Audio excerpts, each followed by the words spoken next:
Okay, here is a fabulous DIY Christmas gift that we're attempting to make for the first time ever. Yeah, I've never done this before. You'd think I would try these things out before I would have the audacity to try to put the video up on YouTube. But you don't want to watch experts do all this stuff because they make it look too easy. I'm going to show you how really complex it is to make homemade bath salts. Yes, that's what I'm making for Christmas for my 3 daughters and my mother. Everybody likes taking baths. We are soak in the tub kinds of people. So, see all my cute Christmas mugs?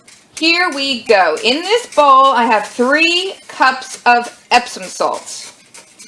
To this, I shall add 2 cups of salt. And yes, you're supposed to use kosher salt or sea salt, or something very large and grainy and exotic and fabulous, and I'm using table salt. And yes, I do feel a bit dubious about that, but I have a lot of salt in the house of the table salt variety. I have no sea salt or kosher salt, so yeah, we're doing it with table salt. I know, that's weird, isn't it? And I'm kind of afraid when I add the food coloring and the scent to it, that liquid is just going to kind of dissolve the sea salt and it's just going to become a wretched mess. But that's what we're doing. And then we're adding to that 1 cup of baking soda. So we're going to mix all that up. Actually, it seems like it would be easier without the whisk, so I'll just do it with my hands.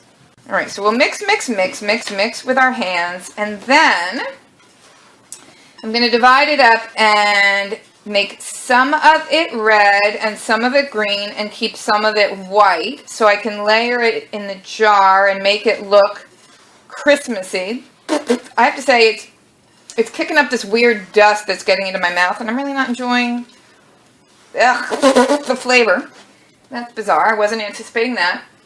Here are these 2 super fancy plastic empty peanut jars that I'm going to use for the Frugal babies because they love baths and they love pouring stuff into the tub. And I will probably use this little jar from my mother and then I'll get another big jar for my big girl. So this is very experimental. Have I mentioned that? It's very experimental. I've never done this before. So we'll put some into that bowl and some into this bowl. Of course, I have no peppermint essential oil. I have peppermint food extract, so I'm just going to use that for the pepperminty smell to make this kind of like a candy cane feel. And then I have this tea tree oil, which I love more than any other scent in the world. And I think for my big girl, she's going to get the tea tree oils. I think I will add some red food coloring here. And some of the peppermint extract. Oh, that smells like toothpaste. Okay. Just kidding. It smells like candy canes. I'll just pour it all in. Okay, because I don't have that much. So, the red is going to have the peppermint smell. Looks pretty pink, but it's red enough for my purposes. Now, this one can be green with no scent added since I used up the peppermint smell.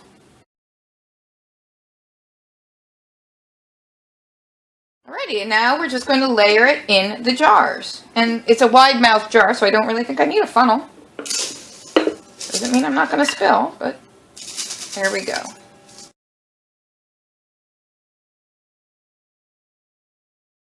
There we have our giant peanut jar with the layered green, white, and red, even though I know it's pink, but let's pretend that's red.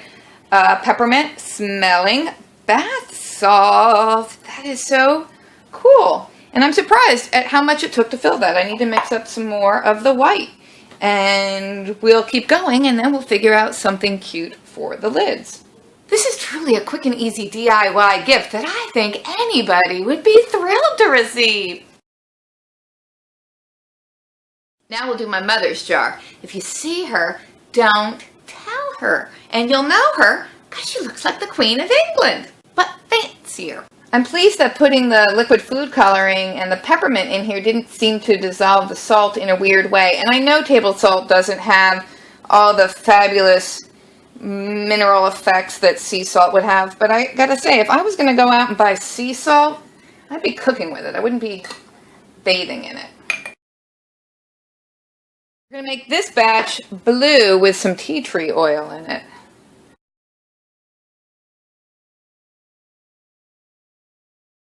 Blue and smelling like tea tree oil. My big girl gets the empty pasta sauce jar. That looks pretty. And here we have the excess stored in baggies until I can find some more jars. And now all we have to do is figure out how to make the lids of these jars look cute and festive. Et voila! Here's what I came up with. And I am a little bit embarrassed to even show you, but oh well, this is what we got.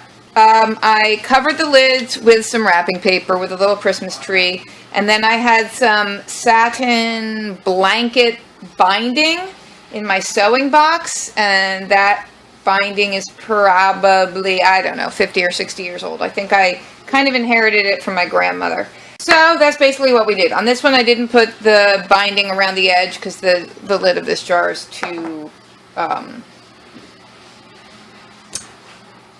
you know.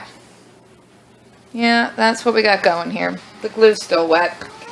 I know, all you Pinterest people, I'm sure could do much better, but for my purposes, this shabby product is pretty much what we're going with. The real point here is these bath salts with their fancy jars basically cost me nothing out of pocket today. Every single thing was stuff I already had in the house. I had Epsom salts that Frugal Daddy had found in the trash. I had table salt that he had found in the trash. Lots of table salt. Baking soda I had, that's cheap. The wrapping paper I had, the binding I had, the jars I had, it's just stuff we had. So I was able to just cobble together this fabulous gift with stuff I already had in the house.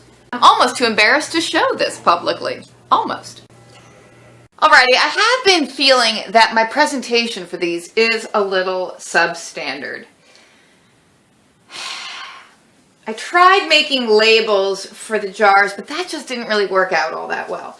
So now my next theory is I'm going to decorate the jars directly with these oil paint markers I have. I used to work for a toy store, and I used these to paint piggy banks and children's furniture and whatever it was people wanted painted to match the wallpaper theme or the baby nursery theme, or, you know, stuff like that. So these are oil-based markers. You can get them at Michael's. I used to order them directly from the companies, but you can get them at Michael's now. So I'm going to try to use these to come up with some kind of designs on these jars to make them look a little bit better, because the lid situation is not that great.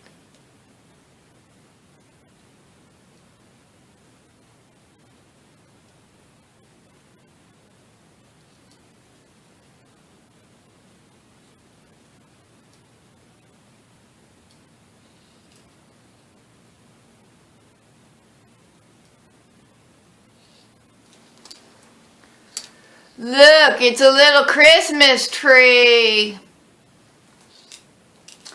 I know, my talent is quite astounding.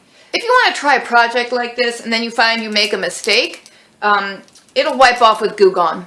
Yes, it will.